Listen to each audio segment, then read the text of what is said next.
అందరికీ నమస్కారం. కోట్లాది మంది దేశ ప్రజల తాలూకా ఆశయాలకు ప్రతీక, దేశ సమగ్రత కోసం, దేశ భద్రత కోసం, దేశ భవిష్యత్తు కోసం ప్రతీగా నిలిచినటువంటి ప్రధాన సేవకుడు, మనమందరం కూడా అభిమానించే నాయకుడు, మనమే కాదు ప్రపంచం గర్వించదగ్గ నాయకుడు దేశ ప్రధానమంత్రి నరేంద్ర మోదీ గారు. అలాగే విజనరీ నాయకుడు, నవ్యాంధ్రప్రదేశ్ నిర్మాత మన ప్రియతమ ముఖ్యమంత్రి వర్యులు నారా చంద్రబాబు నాయుడు గారు.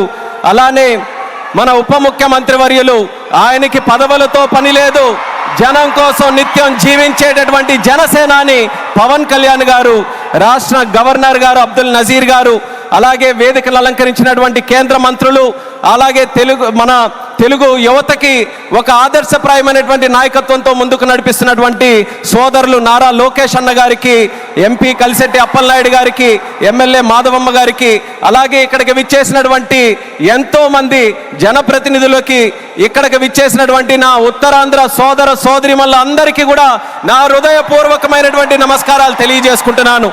ఒక 12 సంవత్సరాలైతే ఒక పుష్కరం అంటాం, 100 సంవత్సరాలైతే శతాబ్దం అంటాం.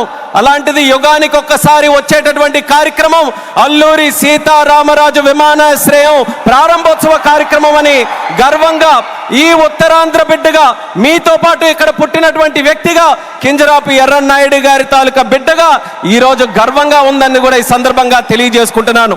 ఉత్తరాంధ్ర అంటే ప్రతి ఒక్కరు కూడా ప్రపంచం వైపు చూసేవాళ్ళు. మనకి పని కావాలన్నా, మనకి ఏ అవకాశం కావాలన్నా, మనకి పొట్ట గడవాలన్నా, ఏ కార్యక్రమం చేయాలన్నా సరే ఉత్తరాంధ్ర అంతా కూడా ప్రపంచం వైపు చూసేది. కానీ ఈరోజు మన భోగాపురం ఎయిర్పోర్ట్ చూసిన తర్వాత ప్రపంచం ఉత్తరాంధ్ర వైపు చూస్తుందన్నది గర్వంగా మన అందరం కూడా తెలియజేసుకోవాలి.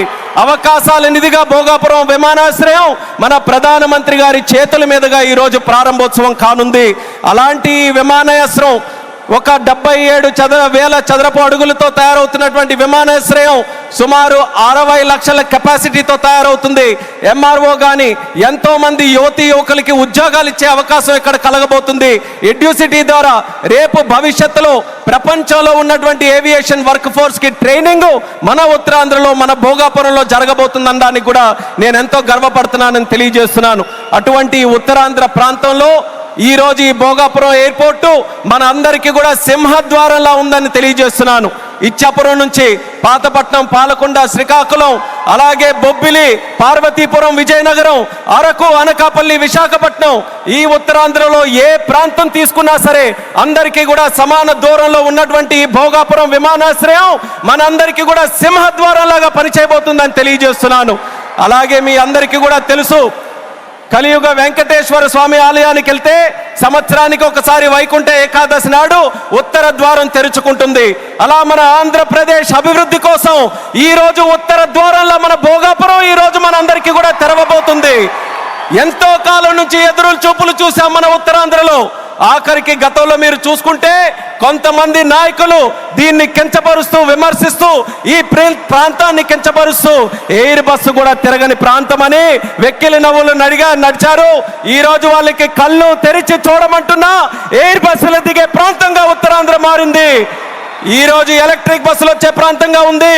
రేపు పెద్ద పెద్ద కంపెనీలనంటే దేశంలో ఉన్న కంపెనీలు కాదు, అంతర్జాతీయంగా ఉన్న కంపెనీలన్నీ కూడా మన భారతదేశంలో, మన ఆంధ్రప్రదేశ్లో, మన ఉత్తరాంధ్ర ప్రాంతానికి రాబోతున్నాయి. వాళ్ళ బస్సులు కూడా ఇక్కడే తిరిగి మన యువతీ యువకులకి అన్ని ఉద్యోగ అవకాశాలు కూడా కల్పించబోతున్నాయి. ఇలాంటి పవిత్రమైనటువంటి భూమి మన ప్రాంతంలో తీసుకుంటే ఒక పక్కన ఆధ్యాత్మిక ఆలయాలు శ్రీకూర్మం, శ్రీముఖలింగం, అరసవెల్లి, సింహాచలం, అలాగే రామతీర్థాలు, పైడితల్లి అమ్మవారు, ఇలా ఎన్నో పవిత్రమైనటువంటి దేవాలయాలు ఇక్కడ ఉన్నాయి. మరొక పక్కన పర్యాటక రంగం, కొండలు, సముద్రం, అలాగే దానితో పాటు ఈరోజు ఉత్తరాంధ్ర దిశని మార్చే విధంగా చంద్రబాబు నాయుడు గారి తాలూకా నాయకత్వంలో గూగుల్ లాంటి సంస్థ ఇక్కడికి వస్తుంది. ఆర్సిలార్ మెటల్ స్టీల్ ప్లాంట్ వచ్చింది, రైల్వే జోన్ మనకు వచ్చింది, మూలపేట పోర్టు మనకు వచ్చింది. ఇలా లెక్క పెట్టుకుంటూ వెళ్తే ఏ ప్రాంతంలో జరగనటువంటి అభివృద్ధి ఈరోజు మన ఉత్తరాంధ్ర ప్రాంతంలో జరుగుతుందనేది యువతీ యువకులందరికీ కూడా నేను గుర్తు చేస్తున్నాను. ఇక చేయాల్సింది మనం ఒక్కటే, మనకి రెండు విజన్లు ఉన్నాయి. స్వర్ణాంధ్ర విజన్ బై చంద్రబాబు నాయుడు గారు, వికసిత్ భారత్ విజన్ బై నరేంద్ర మోదీ గారు. మన యువతందరం కూడా కలిసి ఆ రెండు విజన్లు రెండు కళ్ళులాగా మనం అందరం కూడా ముందుకు నడిచి అత్యంత సుందరమైనటువంటి శక్తివంతమైనటువంటి భారతదేశం తయారవడానికి ఈ రెండు విజన్లు కూడా మనం స్వీకరిస్తూ ఇక్కడ ఉన్నటువంటి యువకులందరూ కూడా ముందుకు రావాలని మరొక్కసారి వాళ్ళందరికీ కూడా పిలుపునిస్తున్నాను. ఒక ఎయిర్పోర్ట్ ఎక్కడైనా నిర్మించామనంటే, నేను కేంద్ర మంత్రిగా అయిన తర్వాత ప్రధానమంత్రి గారి చేతుల మీదగే సుమారు 16 ప్రాజెక్టులు ఇక్కడ ప్రారంభించాం భారతదేశంలో. కానీ ఏ ఎయిర్పోర్ట్ ప్రాజెక్టు కూడా ఇంత ఘనంగా 2-3 లక్షల మంది ప్రజల తాలూకా ఆశీర్వాదం మధ్యలో ఇది ఏదో ఒక రాష్ట్ర పండుగ అంటున్నారు.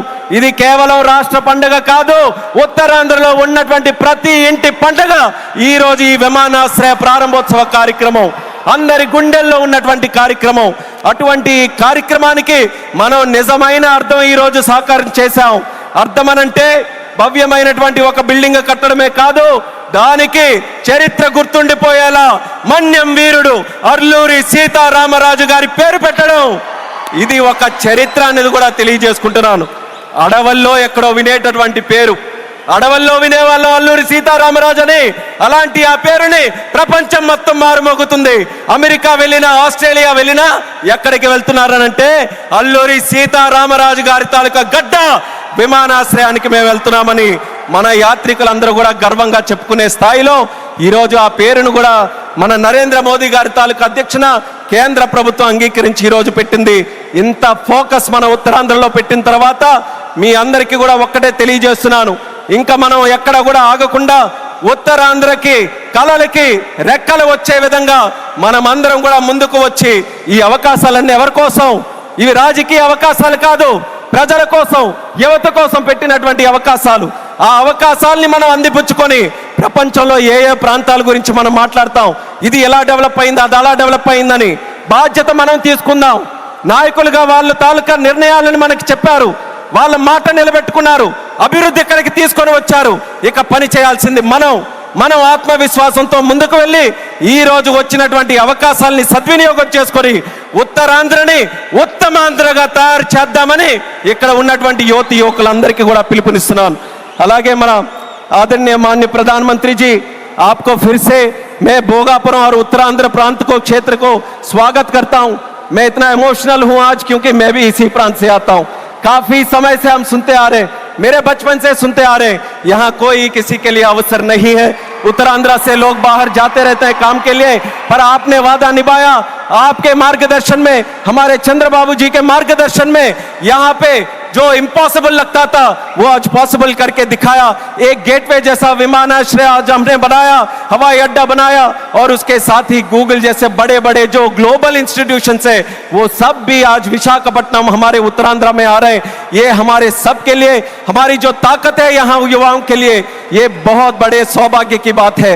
आपने अपना वादा निभाया और मैं इस मंच से आपको वादा देता हूँ, हमारे उत्तरांध्र के युवा से वादा देता हूँ कि आपका जो विजन है विकसित भारत 2047 का विजन में उत्तरांध्र का हर युवा व्यक्ति आपके साथ खड़ा रहेगा, आपके साथ काम करेगा. एक सशक्त समृद्ध भारत बनाने के लिए आपके साथ हर कदम में यहाँ के सारे युवाएं आपके साथ चलने के लिए तैयार हैं. ये इस क्षेत्र का आपके साथ हमारा वादा है और ये वादा निभा कर रखेंगे. आपको, हमारे आदरणीय चंद्रबाबू नायडू जी को, मंच पर बैठे सभी को दिल से मैं स्वागत करता हूं, ధన్యవాద भी करता हूं. और आपके यहाँ వచ్చినటువంటి ప్రజలందరికీ కూడా మరొక్కసారి నా హృదయపూర్వకమైనటువంటి ధన్యవాదాలు తెలియజేసుకుంటూ ఇది ఒకే ఒక్క మాట చెప్పి నేను ముగిస్తాను. భోగాపురం ఎయిర్పోర్ట్ ఈరోజు మనందరికీ కూడా చాలా గర్వంగా ఉంది, కానీ చరిత్రలో ఎప్పుడు కూడా నిలిచిపోయి ఉండాలి, గుర్తు కూడా పెట్టుకోవాలి. ఈ భోగాపురం విత్తనం వేసింది ఒకే ఒక్క నాయకుడు, నారా చంద్రబాబు నాయుడు గారని మళ్ళీ గుర్తు చేస్తున్నాను. 2014లో విభజించిన ఆంధ్రప్రదేశ్కి ఆయన ముఖ్యమంత్రి అయితే ఆయన ఈ ఉత్తరాంధ్ర ప్రాంతానికి గ్రోత్ ఇంజన్ గా తయారు చేయాలనంటే ఇక్కడ విమానాశ్రయం పెట్టాలని మొట్టమొదటిగా ఆయన ఇచ్చేస్తే ఆ రోజు ఉత్తరాంధ్ర బిడ్డగా కేంద్ర మంత్రిగా అశోక్ గజపతిరాజు గారు ఉన్నారు, ప్రధానమంత్రిగా నరేంద్ర మోదీ గారే ఉన్నారు. ఆ రోజు ప్రారంభించాం. మళ్ళీ యాదృచ్ఛికమో దైవ నిర్ణయమో ప్రజా సంకల్పమో మళ్ళీ చంద్రబాబు నాయుడు గారు ముఖ్యమంత్రిగా ఉన్నప్పుడు నరేంద్ర మోదీ గారి చేతుల మీదుగా ప్రధానమంత్రిగా ఉంటూ మళ్ళీ ఉత్తరాంధ్ర బిడ్డగా ఈ రామ్మోహన్ నాయుడు కేంద్ర మంత్రిగా ఉన్నప్పుడు ఇది జరిగిందనంటే ప్రజల తాలూకా విశ్వాసం ఈ కూటమి ప్రభుత్వం మీద ఎంత బలంగా ఉందో ఈ విమానాశ్రయం దానికి ప్రతీక అనేది మళ్ళీ తెలియజేసుకుంటూ ఈ అవకాశం కల్పించిన ప్రతి ఒక్కరికి మరొక్కసారి నా తండ్రి గారు మరి స్వర్గీయ కింజరాపు ఎర్రనాయుడు గారికి కూడా ఈ వేదిక ద్వారా నమస్కరించుకుంటూ పెద్దలందరికీ కూడా నా తాలూకా ధన్యవాదాలు తెలియజేస్తూ ఇంత చక్కనైనటువంటి కార్యక్రమం ఏర్పాటు చేయడానికి దింసా నృత్యం చేసినటువంటి వాళ్ళకి అందరికీ కూడా మరొకసారి నా హృదయపూర్వక ధన్యవాదాలు తెలియజేస్తూ సెలవు తీసుకుంటున్నాను. జై హింద్, జై భారత్, జై ఉత్తరాంధ్ర.